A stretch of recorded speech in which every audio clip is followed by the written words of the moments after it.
Hey guys, Michael Furlonger here. It's been a while since I've done a video, but I really want to do this one.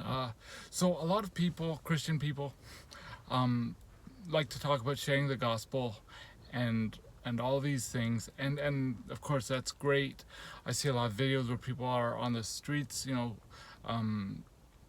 praying for people and stuff, and they're like, "That's how you share the gospel." I'm like, no, unless you talk about sin and what Christ did on the cross, you have not yet preached the gospel. But starting with those, those small seeds are very important. So I want to share a story that I've been sharing a lot lately. It's about a man named John Marrant. He was a 13-year-old black boy in New York, I believe, during the 1700s.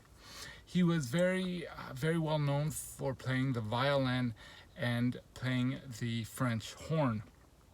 So one day he and his friend are out and about, and they hear George Whitfield at one of his revivals, hooting and hollering and making all this noise. And his friend says, "Hey John, I bet you won't go in there and blow your horn and disrupt the whole thing." So he said, "Well, you want to bet?" So he goes in, and as he's about to get the horn right on his mouth, George Whitfield spins around and says, "You shall know thy God."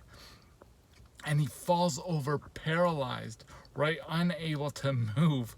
And George Whitfield just continues with the service as if nothing has happened, really. And then later on, as at the end of the service, he shares the gospel with John, and in the end, he gets saved.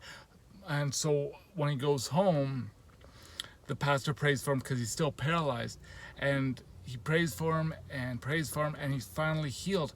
But his mother and father, I can't remember, says, "We don't believe in God, so get out of our house." So they kick their own son out of their house, and John has nothing but his Bible, and now he's homeless. So he goes out into the forest. He runs into an Indian hunter or warrior, and they become friends, and he spends the next, I don't know, 3 weeks, 2 months or something like that, a long time with this man, and he shares the gospel with him.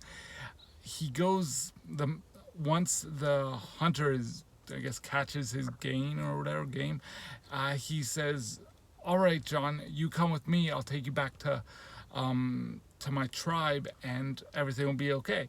But when he gets back, the tribal leader says, "No, we don't want you. We are going to kill you." They were at such odds with him, or with non-tribal people. So he says, "We're just gonna kill him." So they put John into like a tent or a wigwam or whatever you call it, and they place a guard outside of his tent because they're preparing to kill him the next day. So this 13-year-old boy is trapped in a tent, being guarded, right? So he's, as any 13-year-old boy would be, he'd be like, "Oh no, what's gonna happen? I'm so scared, I'm gonna die."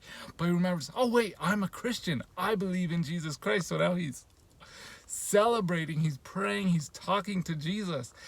And as you can imagine, the guard outside of the tent is like, there's another guy in there with him. I don't know what's going on. So he goes in, and he's like, "Who's in here with you? You're not supposed to have anyone in here with you."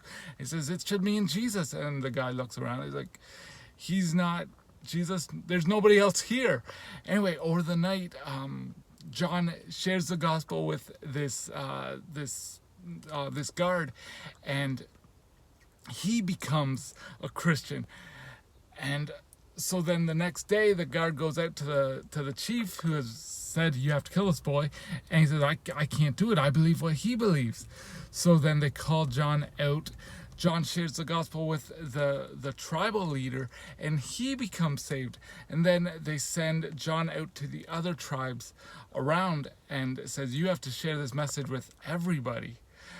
There's a lot more to the story. I'm going to share a link in the description below, but I please encourage you to watch this. I know this is 5 minutes long, a bit longer than a normal video I do, but I've been so excited about this because I shared this message with so many people at work, and while it's not the gospel itself, it is that stepping stone. And I was able to share this when I was sharing this with my mother, who is a believer, family members who are not necessarily firm believers in Jesus Christ. They heard it, they saw the enthusiasm in my eyes, in my voice, and anyway, so I just love this story. I'm going to share a link below.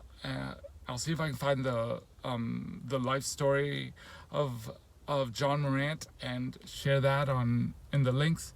But if not, you can check that out. Anyways, I hope you guys enjoyed this video. Have a good day. God bless. Bye now.